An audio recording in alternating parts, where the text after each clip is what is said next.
Big episode tonight. I've been seeing you on TV quite a bit and in the news, and I haven't gotten the full story yet because you've been a busy man. What were you doing on the West Coast? Oh man, I don't even know where to start. It was like, I guess it all began a couple months ago when I got word that I was selected as one of the finalists for this real California pizza competition in Napa, California. And, I was like blown away because I had entered it last year and wasn't selected. So, big surprise. You know, very excited. I had heard lots of things about this competition, especially from our friend Eddie Stileski of Eddie's Pizza 412. He's actually gone out there a couple times and won it a couple times. So he was the first person I called and, you know, got some inside information and sort of got a lot of tips and tricks from him because he'd been through it two times and won it two times. So he was a huge resource for me. Any info you can get is information is the most valuable commodity I know.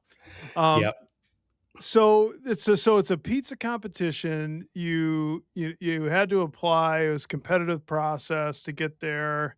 You're selected, and then so they send you out there. They fly you out there. How's that work? Yeah. So about a month before everything, um, before the competition, you start getting, they reach out, start sending you a lot of information. Of course, there's paperwork you got to go through, and then you basically have to take the concept of the recipe that you submitted and really formalize it. Like you really got to get down into it in granular, like grams or ounces of each particular component. um, really dial in the process like you're writing a recipe for a book, because there is a book that comes out after the competition and everybody's recipes are published in there. It's really cool. I think the experience with Virtual Pizza Academy really helped me with that because we write the book, we write the recipes for the book, for each class. So I sort of had a really good idea of how I needed to get through that. So yeah, I wrote the recipe down. You got to get your ingredients out to them, make sure they're all on the same page with you on that. And then it's preparing. I mean, I had made this pizza a few times before, so I had to sort of like revisit it and tweak some execution things that I wanted to like sort of dial in, and then also getting some product. I mean, the main purpose of this competition is showcasing California dairy and California cheese. So, as you know, on the East Coast, we don't have a lot of those products out here. We have some, but a lot of that stuff doesn't make it all the way over here. So, reached out to some of the suppliers, coordinated shipping some cheese out to me. Because I really wanted to use the products that I was going to use in the competition to make sure they were going to perform the way I wanted them to. Yeah, and I know you had a couple mishaps there with shipping. Yeah, well, it's so happened to coincide with the heat wave that we had out here on the East Coast, right? So it was like 100 degrees, 114 heat index or whatever. I'm getting cheese shipped to me FedEx, and it's sitting in a hot FedEx truck all day. And needless to say, a couple of the shipments didn't quite make it, so we had to get some reshipments. But in the end, it all worked out. We got the stuff we needed. We're able to prep, and really test out the pizza. And hey, it it all worked out in the end, right? Mhm. So the pizza itself, like, can you talk about what it was and why you chose that? Yeah, so it was I called it the Motor City Elote. So it was a corn pizza. Elote is like a Mexican street corn. So I sort of took those flavors and adapted them to a pizza. And I'd done this before. It's a really great summertime pizza, especially in here in Pennsylvania we're fortunate to have some really great corn. And through July, August is like the peak season. I have farms all around my house that have little stands, and you can just pull up and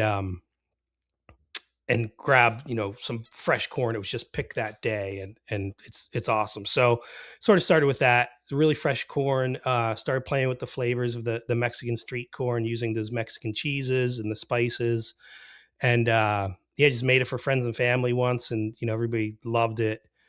And it was sort of in the back of my mind. And when the competition came around to enter, I just thought it would work really well with showcasing cheese, because cheese alongside the corn is really the star of this, and because there's like four cheeses on this pizza, so and it's all Mexican cheeses, which are popular in California. So that's why I thought like it was a good fit. So you're preparing for this competition, and all this going on, and I know how busy you were during that time. And then Positively Philly, the show, the daytime talk show, or morning show, calls, and all of a sudden, there's a good interruption in your preparations. And talk me through what happened there. Yeah, so they saw my announcement online, reached out and asked if I wanted to be a guest on the show, which of course I said yes. Another good opportunity to sort of show what we do, and talk about Virtual Pizza Academy and the competition.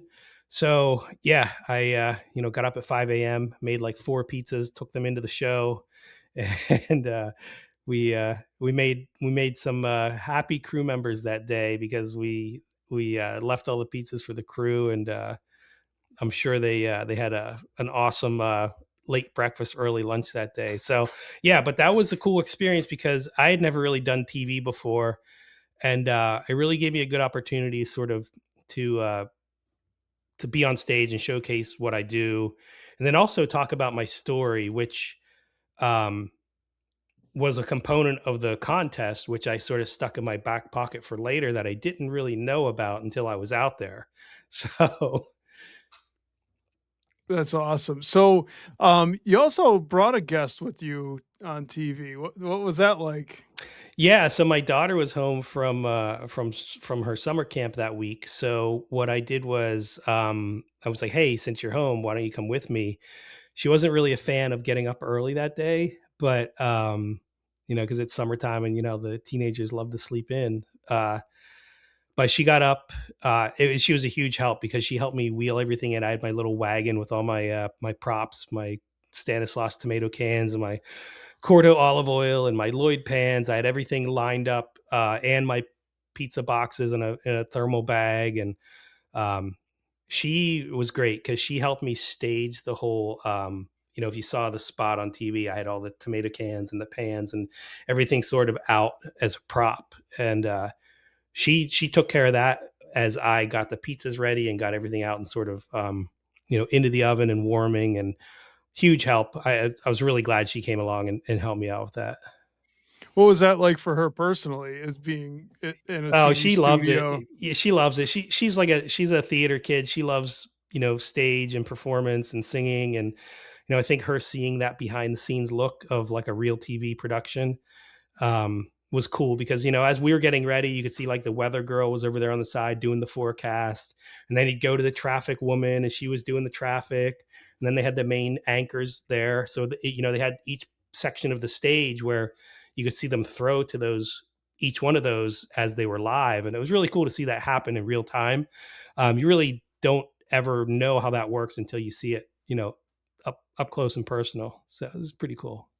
Yeah, well, that's awesome. And then I noticed after the contest was over, they picked up and did a little announcement right on the show again for you there. Yeah, they gave me a little follow up, which was cool. They saw my announcement after the competition, and yeah, gave me a little shout out and congratulations the other morning, which is that was totally unexpected. I didn't even realize they were going to do that until after they did it, and I saw them post online. I was like, oh, that's really cool. So yeah, they're great. They were really awesome to work with. That's awesome. Shout out to Rachel, who used to be up here, as you know, at the other end of the turnpike in Yep. NEPA. Now she's in SEPA, Yeah. doing great things down there too. So one of the things that fascinates me is like this taking your dough with you across the country. Like it's almost like having another passenger, right? Because dough's kind of a living thing. Like, how do you get your dough across the country successfully? Because like a lot could go wrong there. Yeah, I mean, so that's another thing where, I was confident in doing it because I've done it so many other times competing in Vegas. And it's one of those things where of course, it's crazy nerve wracking first time you do it. You're like, are my containers going to hold up? Are they going to, is my dough going to blow up? Is my cooler going to stay at the right temperature? So what I do is I have a cooler that I pack with my dough, and then some ice packs. And my biggest tip for that is pack your cooler as tight as possible so nothing shifts around. I mean, I had it pretty well organized on how I wanted to put everything in there. Get some nice sturdy dough containers. I used like those like black like salad containers that you see like for takeout.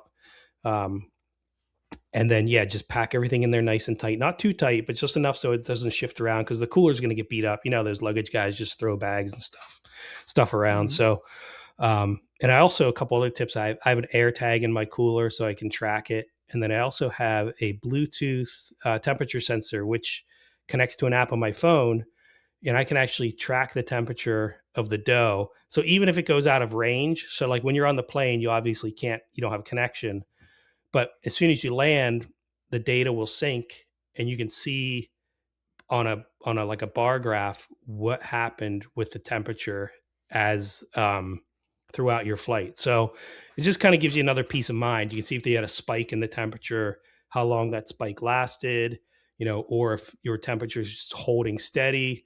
So it just kind of gives you an idea of what you need to do with your dough next. So you're like, do I got to get it in the refrigerator right away? Can I leave it out a little bit longer? So yeah, it's just more information, more data. It worked really well. I froze my dough this time, just because I knew as soon as I landed, I wasn't going to be able to get into refrigeration right away. I was going to have a few hours until I got to the hotel. So I froze it in my deep freezer at like minus 10 degrees. So it was rock solid when I left my house. And he was even still like partially frozen when I got to the hotel, which was perfect. Oh, that's great. And it But, sat it sat in a hot car for like 3 hours too, in the trunk in my cooler at like 90 degrees. So yeah, it was great. It worked awesome. oh, that's great. I'm always I'd be a nervous wreck if I was traveling with dough, so always curious about that. So, you sent me a few, shots of someone you visited when you got off the plane. What was that like? Yeah, so that was why I wasn't getting into refrigeration right away. Was So I flew into San Francisco, and I've always wanted to go to Tony Gemignani's Tony's Pizza Napolitana in the North Beach section of San Francisco. Never been there before, so I reached out to Tony. I said, "Hey, I'm coming in. I'm gonna have some time on Sunday. To I want to come check out the restaurant." And he responded immediately. He's like, "Yeah, send me your information. Let me know when you're landing. I'd love to have you in and show you around the neighborhood." So yeah, it was cool. And another thing was my buddy Mike Holman, who's an Uni ambassador who I've been friends with for years, lives out there. He was vacationing in Half Moon Bay, which is like a half hour from San Francisco. Um, so he came up and met up with me, and I'm glad he did because we went to Tony's and he just kept bringing pizza out. You know how it is when you go visit your pizza guys, your pizza friends. They just want to share everything with you because they love it so much. They're so proud of what they do. And he was just like our buddies over at Collegeville Bakery when we visit them. Like it's just they bring out, it's like pizza after pizza. So Tony like brings out one and then he brings out the next one. Then he was like, "Oh, I really want you to try the Sicilian." Brings out the Sicilian. He brings out wood fired. It's like, so it's just me and Mike sitting there, and we've got like four pizzas on the table. And I'm like, dude, I'm not gonna be able to take this with me. Like, I don't know if I'm gonna have a refrigerator in my hotel room. So I was like, you got to take all this back to your family. And he was camping with another family, so it all worked out. It was perfect. They boxed it up, and they had two families fed with pizza for dinner the later in that night. So nothing went to waste. But man, it was awesome. I mean, really cool, awesome restaurant. Really, that area of San Francisco's very cool. Like the crosswalks are painted with like the Italian flag, and there's just so many great restaurants in that area. And Tony has like 5 spots within Oh, like a two wow. block radius and he took us on a little tour through the neighborhood, and we went and checked out his bakery, and we checked out Capo's restaurant, and his original Slice House, which is like right next door to the Tony's Pizza Napolitana, which was like the concept for his slice houses that he's doing, franchising nationwide now. So it was really great day, really cool way to kick off the trip. And yeah, and then I had my rental car, and then I took off and drove to Napa. So we're in Napa now after dining with the pizza goat. And I saw a few snapshots of the kitchen that you were working in. Like that's the CIA, right? Yeah, Um, Culinary Institute of America's kitchen out. It's called Copia. It's a little section there in Napa. Really cool, really cool areas. A couple breweries, some restaurants. There's like a market, food hall type thing. Really walkable. Like the Napa River comes through there, and it's just a really beautiful setting. Um, but they have a beautiful facility out there. Huge teaching kitchen. I mean, they teach like huge corporate groups. Like they'll have like Aramark, who Aramark does like the stadiums in Philadelphia. Aramark will come out there and train their chefs. So these huge groups will come out and use that facility to train chefs on new new recipes, or new processes and stuff like that. So legendary place. So that was walking distance from the hotel. So, and you probably saw my one video. I was like walking in the one day, and I was like, hey, let me do a little live here quick. But just beautiful weather. So that was sort of the setting. Got in there, got to my hotel room. I did have a fridge, which was awesome. So I was able to unload all my dough. So that took a little bit of stress out of it, because I knew my dough would hold. Even if I didn't, it wasn't going to be a big deal. What I usually do if I don't have a fridge, I just load up a Ziploc bag, or like a plastic container with ice from the ice machine at the hotel, and throw it in there. You just have to make sure you replenish it. And that's another reason why that little Bluetooth sensor comes in handy, because if you got to do that, then you can really track your temps and see like if your cooler's starting to get warm and you need to replenish your ice. So it's really that's one thing I would suggest to anybody if you're traveling with dough, competing, doing the Vegas thing, or even like Expo in Columbus. Get one of those little temperature sensors. They're like $15 on Amazon. Totally worth it. Absolutely. If I ever do it, I'll definitely invest in one of those for sure. So now it's competition day, Mm-hmm. and you show up. Like how many people are competing? Like when do you compete? What does it look like? How's it structured? Oh, okay. So one thing, let me back up. So Hmm. before competition day, so they did bring us in. We went in and did sort of like an ingredient check before competition day. So I was one of 8 competitors, and the chefs at the CIA kitchen had everything laid out for us, all organized. So everybody had a tray with their ingredients on it. So all the cheeses that we said we needed, any of the other ingredients that we were putting on our pizzas. For me, it was corn. So I had like a dozen very beautiful fresh corn there. Avocado, these huge, I mean, I never saw avocados this big before, huge California avocados, like beautiful. So all the best ingredients, everything laid out, organized with your list that you emailed, so you could go through and check off everything, make sure you had it. And then we got a tour of the kitchen, sort of showed us where everything was, and got a little orientation on the oven. Um, there was a representative there from Fiero who's basically asked us what time and temp we wanted to bake at, and he helped us sort of calibrate and fine tune um, as we did some test bakes. But we sort of gave him a baseline of where we wanted to go with it. And he was great. I mean, he had a notebook. He was meticulous. He was taking notes on everybody's name, temperature, what order we were going in the next day. So he knew exactly when he had to get those ovens to the particular temperature. And he didn't skip a beat, man. He was on it. I mean, my oven temperature was perfect. It was right where I needed it. And then when I was done, the next person went, and it was like he was like, "Okay, your oven's gonna be ready in 5 minutes," and it was great. It was awesome. That's pretty cool how they can dial those in. I assume Yeah, that was an electric. yeah. It was an electric Fiero oven. Yeah, deck oven. Yep. It baked awesome. Really good. Awesome. Awesome. So now we're on to the competition, right? So Yep. what's that day look like? So that day started early. I was up. So the kitchen opens at 7 a.m. I got up at 6, which was before breakfast was ready at the hotel. So I didn't even have breakfast. I just got up, uh, grabbed a cup of coffee, went over. Actually got there at like 6:45, and luckily it was open. I was able to go in. Um, oh, I panned my dough the day before. So I panned my dough the night before at like 6 o'clock. And then, so that was the other thing. That was another worry of mine. So the kitchen was pretty warm. So I know we're jumping around a little bit, but here now I'm starting to remember things. So the kitchen was a little bit warm, and I was like, "Oh man, is my dough going to be blown out when I get it? Um, when I pan it and come in the morning?" So I wanted to get there as early as possible because I had no idea where it was going to be. I mean, it was like I found a cool spot in the kitchen. It was probably about 73. And I asked the chef in there, I was like, where do you think is the coolest spot in the kitchen? And she was like, yeah, it's probably over here in this corner by the door because the air would come in from the door every time people would open it.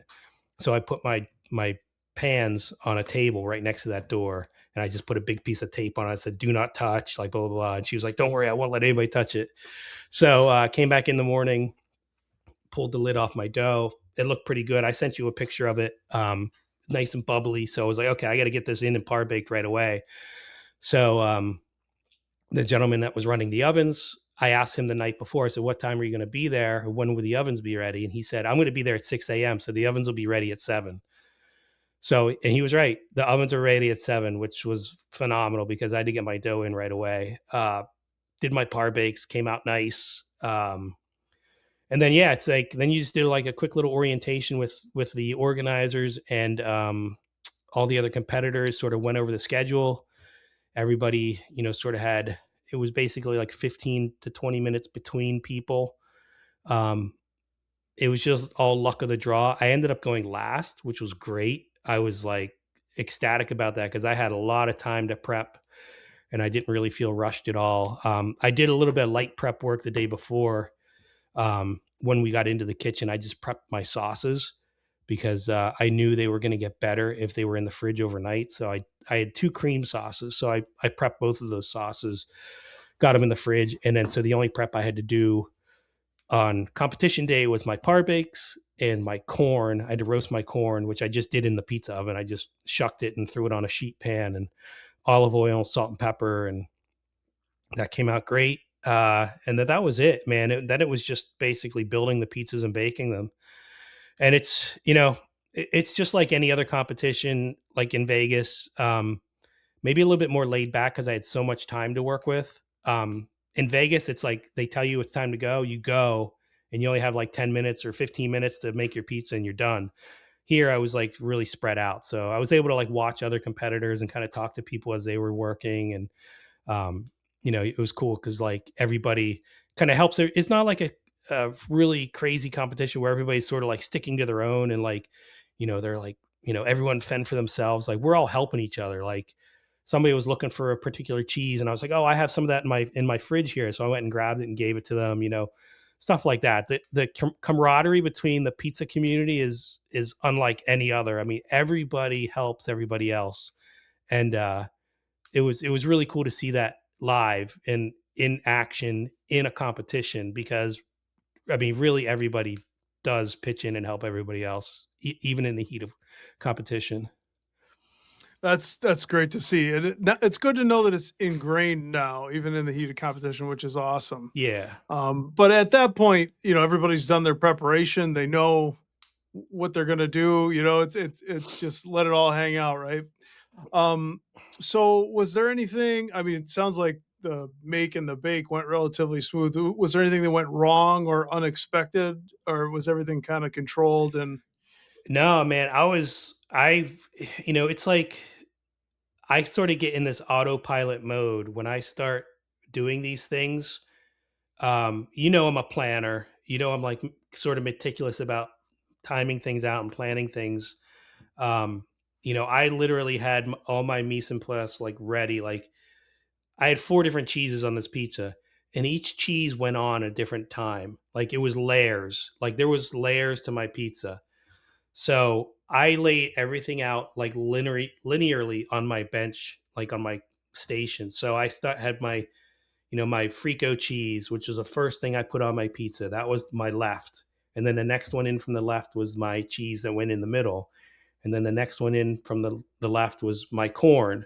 And then that sauce that went with the corn. And then the next cheese. And then the next um, cheese that went on top of that. So it was like all the layers were laid out like left to right. I always work left to right for some reason, even when I'm making pizza. Like if I'm stretching a pizza and I top it and then I go to launch it, I'm always working left to right. It's just, I don't know what it is, but Mhm. so everything was laid out. Made sure I got everything on the correct order that I wanted it to. Um, got it in the oven. I'm hitting the timer on my watch, making sure I'm not in too long. Yeah, I mean, it's just like one of those things where it's like you've done it so many times, you just had to trust what you do, don't overthink it, and yeah, and I mean that was, the one thing I think when I put my pizza in the oven might have been a little bit cool because I think I went like 30 seconds longer.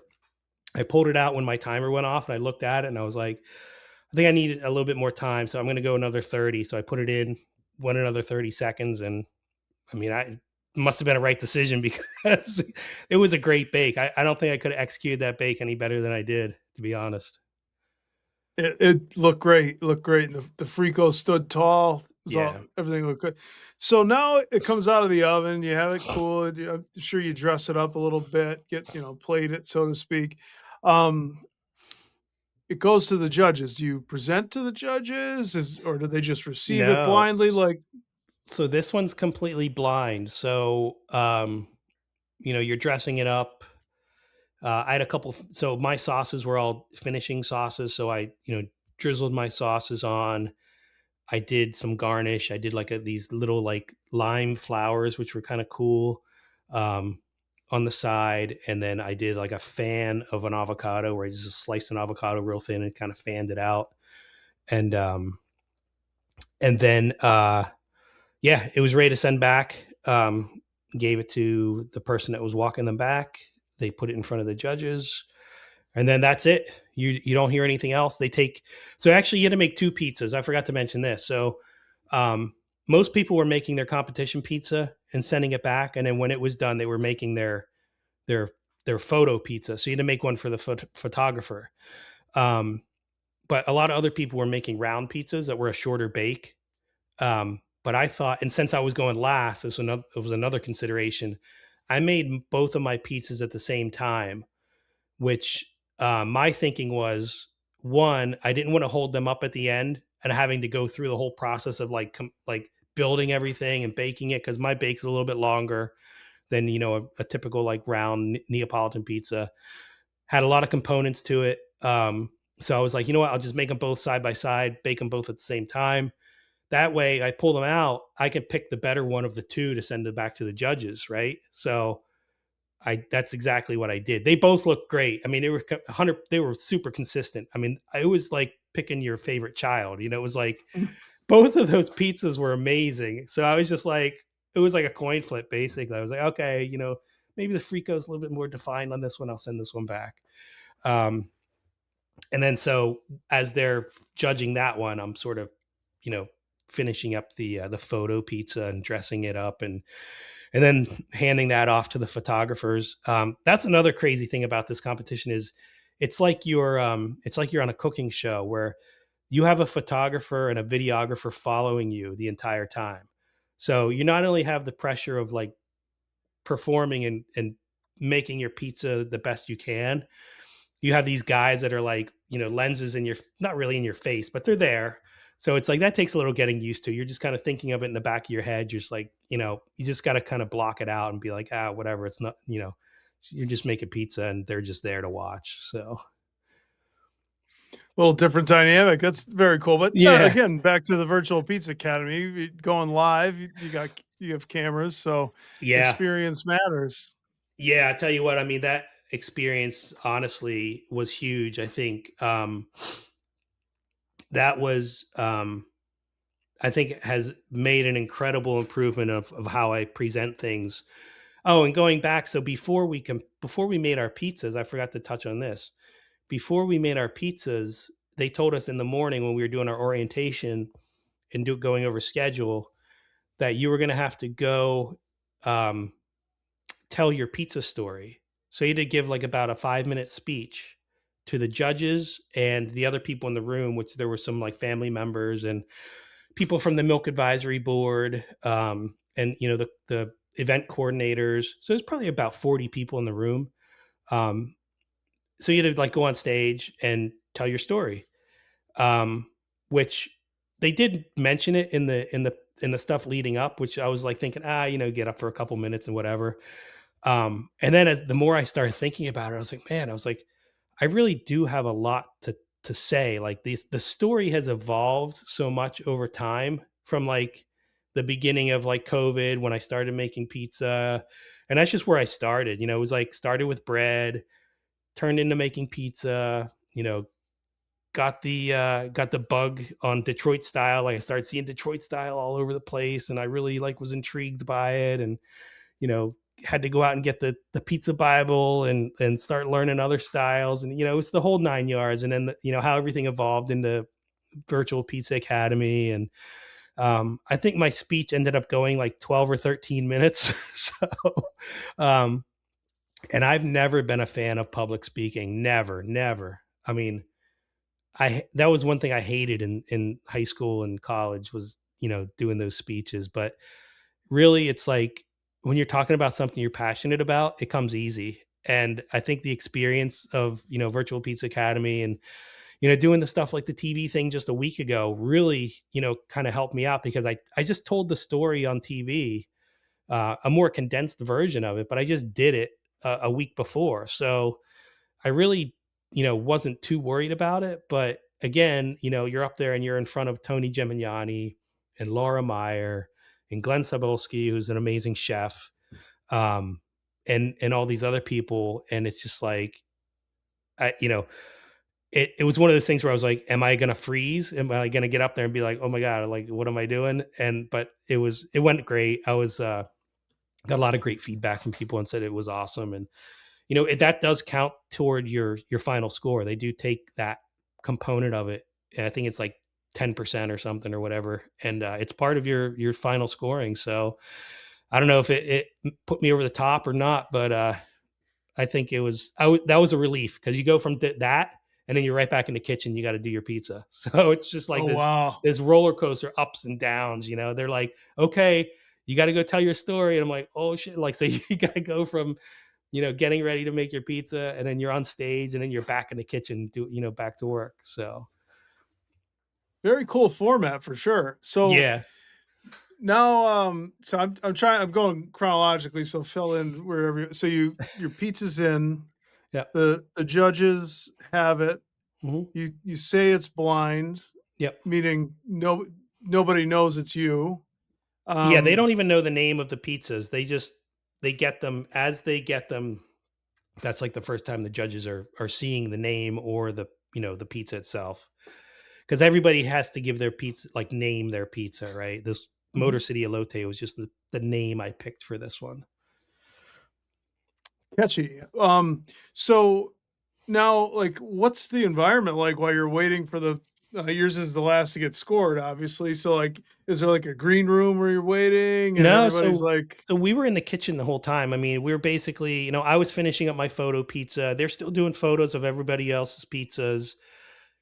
People are cleaning their stations. Let's see. There's a couple other interviews that happen. They do an interview where you're basically talking about the California cheeses that you used and why you selected them and what you loved about them and things like that. So you do these like sort of promotional interview spots, which was pretty cool.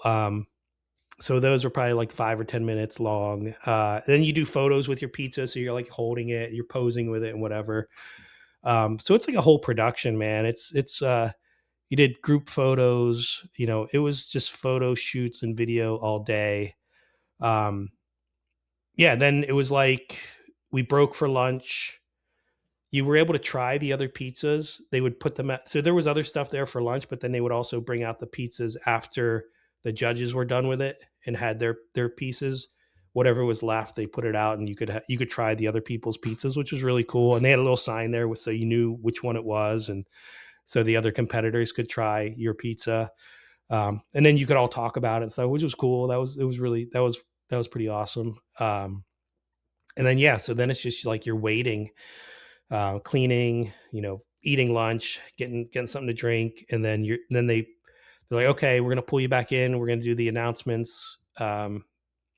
Then we're just all sitting there waiting, and they had the head of the California um, advisory board basically come up and do the announcements, and that was it.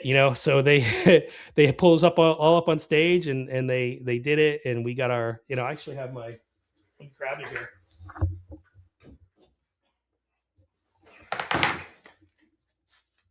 They actually have the trophy there, so that's a cool Pizza Peel trophy with your name on it, and 2026 winner. So super cool. It's a really nice peel.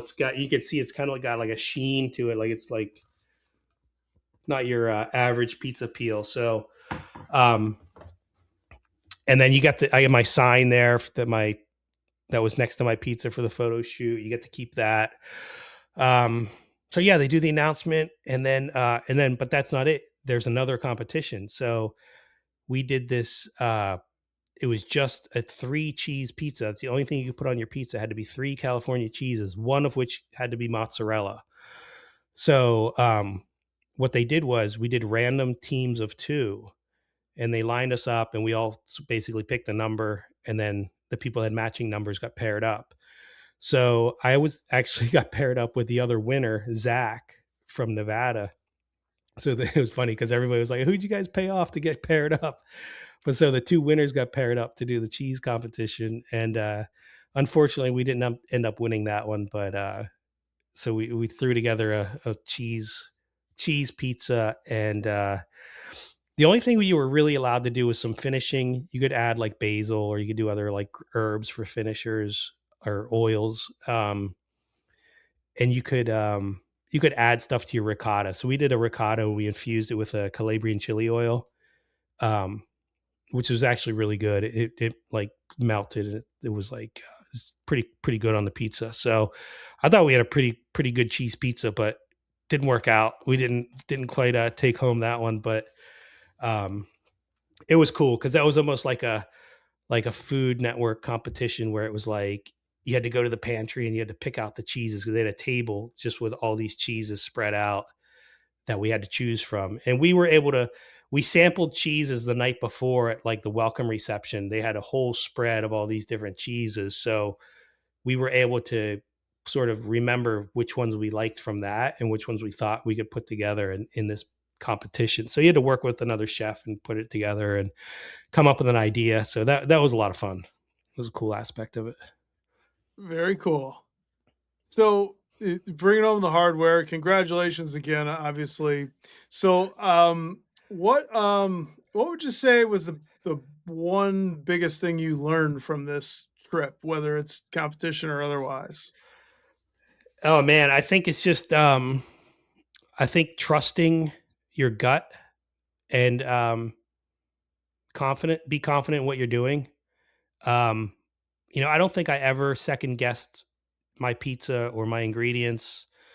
Um, I did do one thing different though that I didn't do in my practice pizzas before I left. So the sauce that I had that I tossed my corn. So I had this I called it elote sauce, which was like a cream sauce with some cotija cheese and I took some fat that I had rendered out from some chorizo, and I had added it to the sauce, and it gave it like a nice spicy component. So I tossed the corn in that sauce, and then spread the corn on the pizza. The one thing I did differently was I took some of that extra sauce, put it in a squeeze bottle, and I drizzled it on the pizza post bake when I did my avocado cream sauce. So I think that added to it because it was basically like a red tinted sauce and a green tinted sauce. So it added a little pop of color to it. Other than that, I stuck to the script. I stuck to like exactly what I wanted to make. So, but yes, I'd say just trust what you're doing. Um, and yeah, have fun.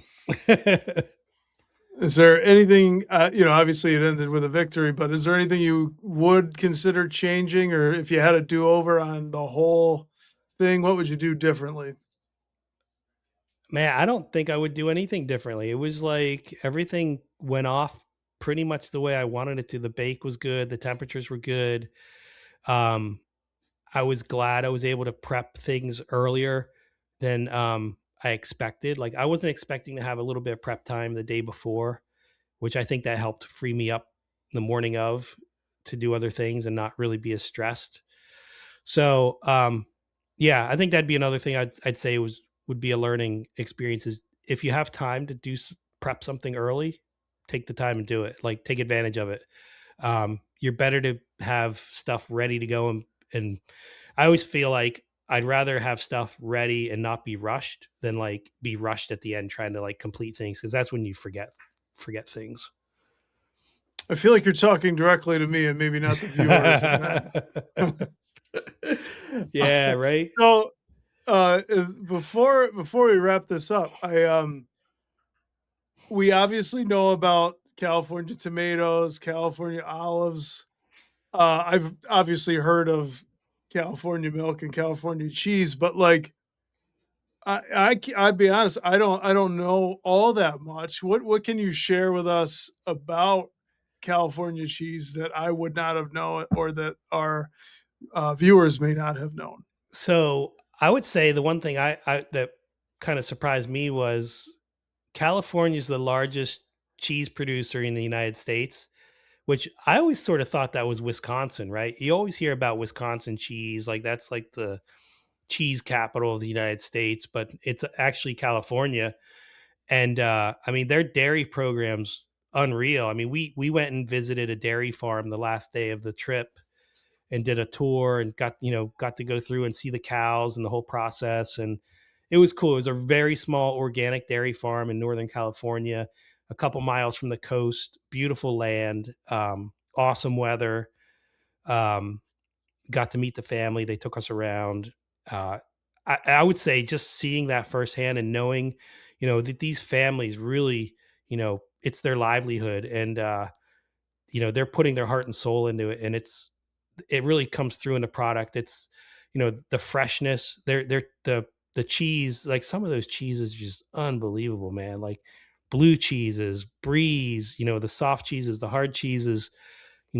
Just the different cheeses with like something added. Where if it's like a pepper, like a hatch chili pepper is added to like a jack cheese, or there was a blue cheese with fennel that was like blew me away. It had actual Hmm. fennel seeds in it. It was unreal.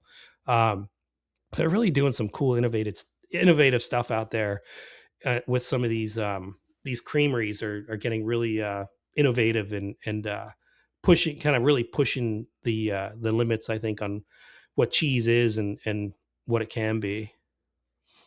How would the mozzarella that you sampled and used on your three cheese or four cheese compare to like a Midwest mozzarella that we would use? I mean, they were great. I had some really good fresh mozzarellas as well that were just awesome stuff. I mean, you know how it is out. We're on the East Coast, so it's a little bit more difficult to get some of these cheeses out here. But I'm going to start looking for them more, and I definitely, now that I have a relationship with some people out there, I can find out where I can source some of these products because yeah, I mean they definitely speak for themselves and they perform. I mean, that was the thing, like getting to actually use them, not only just taste them, but use them and see how they melt and see that, the stretch and how they really hold up to the temperatures that you're baking at. I mean, that's almost means as much as the taste when you're making pizza. Well, I look forward to trying it one day because I haven't gotten the chance yet, but I'd love to. So now I guess the big question for me: what does this uh, victory mean to you in your pizza career? What does that mean to you overall? I mean, it's my first win, so that means a lot. It's my first actual, you know, trophy that says winner on it for pizza, which is pretty cool. So that's always going to stay with me. I don't know. I mean, I think it's just another sort of milestone in the journey, and to keep going. I mean, I'm gonna keep competing. I love competing. It's so much fun. It really just brings out something else in you, and just the camaraderie and working with other people. And you learn so much just watching other people do what they do. And then also just teaching other people. I mean, you're helping other chefs and pizzaiolas um, in what they're doing, and ask questions and helping helping people is that's the one thing that I really love now with what we're doing with Virtual Pizza Academy. And I think doing these competitions really helps elevate what we're doing with that as well. So yeah, that's just what it's all about. I just want to keep doing what we're doing, and hopefully win some more competitions and just keep learning and innovating, and bringing stuff back to help other people learn. I think that's the key, and one of the messages that we have in Virtual Pizza Academy: never stop learning. Yep. Right? You see this, like the books behind me, and we're constantly challenging one another, and always grateful for the knowledge share that we have, and always appreciative of what you're willing to share with us and our students. And hopefully, this video will be useful for somebody who goes enters the competition that in future years. So a job well done. Anything else for the good of the order that you'd like to offer? No, I just say, if you're on the fence about entering any of these competitions, just do it. I mean, it's such a fun experience. I mean, I honestly almost didn't enter this one. Um, I remember seeing the emails come out, and they said when registration opened, and I sort of was like, "Oh yeah, I'll do that," and then I just forgot about it. And then I saw some of the reminders come out on social media. Saying, registration's closing in 2 days, and then registration's closing in a day. And I was like, oh man, maybe I will enter it. So I think I sent my registration in like the day before it was closing, um, which I actually entered the same pizza last year. So I was just like, you know what? I'll just enter the same pizza. I tweaked a few things on the recipe, but it was essentially the same thing. Um, and threw it out there again, and it got selected. So, That's yeah, awesome. I would say, don't if you've entered it before and you didn't get selected, just keep going, keep trying, and even the same pizza, maybe you got to just come up with a different idea or tweak it a little bit. But yeah, that's just keep trying. That's great advice. It really is, because stick with it, because we've had so many failures along the way, and it just makes us better. So, if you're hearing this at home and your pizza's not where you want it to be, just keep working at it. Reach out to us. Yep. We're always available on social media at Virtual Pizza Academy on all the platforms. Info at virtualpizzaacademy.com. We're always happy to help for our students. And, make sure you subscribe as well. So we're happy to bring you more of this podcast style, these videos, because they're a lot of fun to do, and hopefully they're of value. Absolutely. Yeah. Yeah. I love doing these. These are a lot of fun.